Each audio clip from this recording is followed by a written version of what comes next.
Welcome. Thanks for watching our presentation today on the areas of cloud return on investment. I'm Matt Shirockman, and I'm with Interlink Cloud Advisors, and we're Microsoft's #1 partner for the Heartland area, Michigan, Ohio, Kentucky, and Tennessee. And we've done more Office 365 than anybody else, basically across that entire area and even larger. So we've got a lot of experience with customers' ideas and thoughts, and we've seen where they have found return on their investment in the real world. So we're really going to focus today on some of the costs, but mostly the benefits of heading to the cloud, especially with Microsoft Office 365. But you'll find a lot of the concepts we're talking about today will go beyond Office 365 into any other cloud situation you might have. So a number of things we're going to cover, pretty packed agenda, we're going to move pretty fast. Always happy to take your questions via email or engage with us on social media afterwards. So speed of business, the #1 thing that we're seeing people go to the cloud for are mergers and acquisition scenarios. So it's just the ability to get the businesses combined quicker, faster, more efficiently. When you look at the individual products in Office 365, things like Exchange, the ability to share calendars and address books right away, to find those new colleagues that you need to interact with, to use SharePoint to collaborate together, to put up documents. Maybe it's the transition team puts up a task list and a calendar.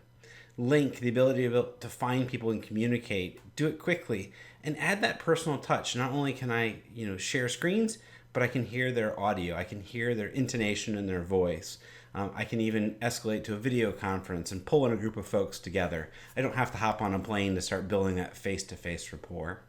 And Yammer, I can get social quickly. So Yammer is a social platform from Microsoft where you can start conversations. You're not quite sure who would be part of those conversations. It's a great thing to have Yammer beside you to throw ideas around and get other input from people that sometimes get stuck in email, and maybe the person in the next cubicle would benefit from having that same conversation or could benefit the conversation itself.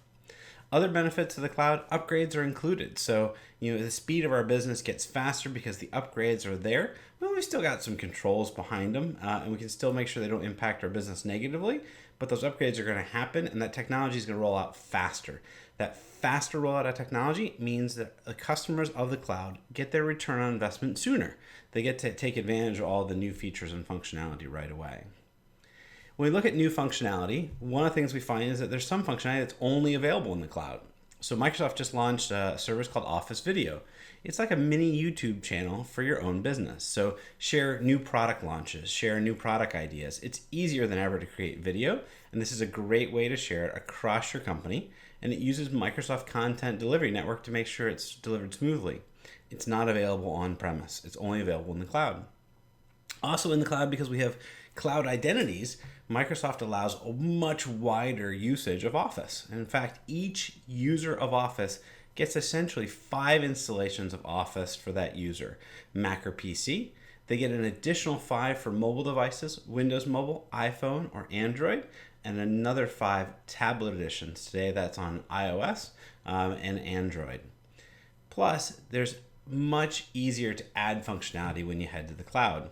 So for example, data loss prevention is simply turning on that functionality in the cloud, applying a template. For example, one of the things that you might want to apply is a HIPAA template if you work in the healthcare industry, or a PCI template if you work with credit card numbers, social security numbers, etc. You can apply that template and the service will immediately go to work. Rights management is another one, the ability to protect documents individually and make sure that they stay for the audience they were created for. Rights management used to be a 2-week project. It's now literally a 2-hour project to turn it on. So the speed of business picks up tremendously. It allows employees in IT to focus on the business.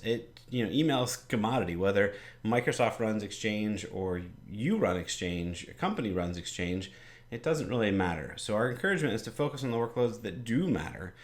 Business intelligence, running your ERP system, something that's going to be unique to your own business. It also helps prevent, burnout of staff. We're seeing that everything is kind of falling onto the IT staff. If it has a battery or a cord, they're kind of responsible for it. So now this is a chance to get rid of things and take things off that employee's plate. Employee morale is another piece. Because in the cloud they offer low-cost plans called kiosk plans, that allow everybody in the organization to potentially have email at a very low cost. People who might be a factory worker or in a bottling plant before, those folks can now have email, can be communicated the same way with everybody else on the larger team, and it just helps build their morale that they're part of that company. Scalability is a great one. So now we talked about mergers and acquisitions, but just the ability to scale a growing business in the cloud with unlimited scalability and great uptime. Microsoft's service level agreement is 99.9%. They're always looking to exceed that with a globally redundant environment focused on uptime and availability of the service. As we look at some of the cost savings, the kind of hard cost savings, we've got a cool tool that we're going to talk about that we use to help model this out. But we see people saving on hardware costs, not upgrading servers to run SharePoint, Exchange, Link, not upgrading storage. In fact, reusing some of the storage once they get rid of that very heavy storage load of email. We're also seeing savings on the network and infrastructure layers.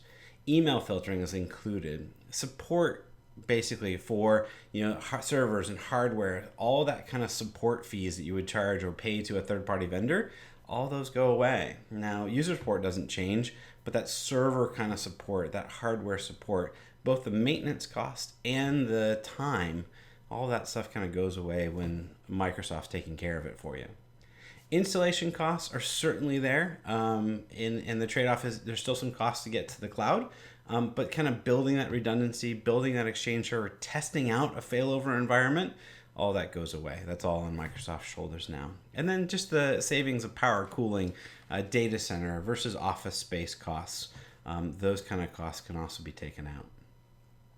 Vendor consolidation. I mentioned before data loss prevention. There's also just time in having another vendor that you got to manage and pay maintenance to and select through a process and try out different applications. Or the fact that it's already pre-integrated into Microsoft can really drive some savings. Identity management's a big one. That now I have one identity essentially in the cloud. Microsoft also offers single sign-on to 2,400 plus applications that are out there for identity management. Office, as I mentioned, sold by users, so you don't have to buy that second copy for a terminal server or for a tablet for the executive.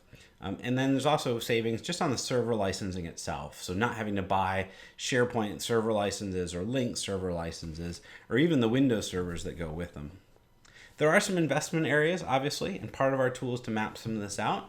There are some costs to integrate the loads that are on-premise out to the cloud to make sure functionality isn't lost. So a few servers there. You need to make sure your bandwidth is up to snuff and that it has enough bandwidth to be productive, your users to have a quality experience in the cloud. And as I mentioned, those cloud integration workloads, a little bit of cost around those as well. On the user productivity side, mobile enablement is huge. So really connect any device that's out there, BlackBerry, iPhone, iOS, Android. It doesn't make a difference. All of that functionality is there. A huge amount of support across multiple mobile platforms. Link, doing a video conferencing versus hopping on a plane, basically building that true interactive collaboration, working on documents simultaneously together, and then taking our cloud identity and allowing us to work anywhere we are, whether that's from home or to the Panera or in the office or at a regional office. Users have access to the functionality and the information and data that they need to. Not hidden behind a firewall, not hidden on some file server that it takes 10 minutes to connect to. It's very accessible and can be synchronized up and down from the cloud. Lots of security options that are there, but phenomenal productivity options as well. And then the other thing is we see organizations evolve with use things like SharePoint or Yammer. One great idea, as we focus on an innovation type economy, the fact that we can throw an idea on Yammer, get feedback on it, work together, collaborate, it can flatten the organization to share ideas from the top of the organization all the way to the bottom very, very quickly. Security is huge. We've got other presentations dedicated to this. Happy to deep dive, but it's going to be better than what you're running today on your premises. It just is. It's built in. It's robust. It's racks on servers that are hardened against earthquakes. It has a level of redundancy that you're not even talking server to server. You're literally talking data center to data center. and it's part of every one of our customers' disaster recovery plans. The cloud inherently separates the user location from the data. And so that means if something happens to where our users are sitting, are building, the place that we conduct business, we still have access to our data, information, applications in the cloud. So security is a huge benefit for what's there. We have a great tool called a CloudLink 365 assessment. We'll help you see if the cloud really does make sense for your business. What workloads might have the best return on investment? We've got our own return on investment tool. Microsoft has one, but it produces very positive results every single time. Ours is more realistic. We'll show you the good, we'll show you the bad, and we'll show you how the numbers came to be so you can believe in them and trust whether this workload has a positive return for you to the cloud or a negative. And many times we can get Microsoft to pay for this assessment. They're happy to help you do an in-depth look and education whether the cloud makes sense for your particular organization or not. So let's talk. What does your personal return on investment look like? We'd be happy to help you figure that out. And we're also happy to answer questions you have about the cloud or Office 365. There's a lot of misconceptions out there, and we would love to clear them up. A lot of different ways to reach out to us. You've obviously found our website. Check out our blog. It's got a ton of data and information, and then also our social feeds as well. Thank you for your time.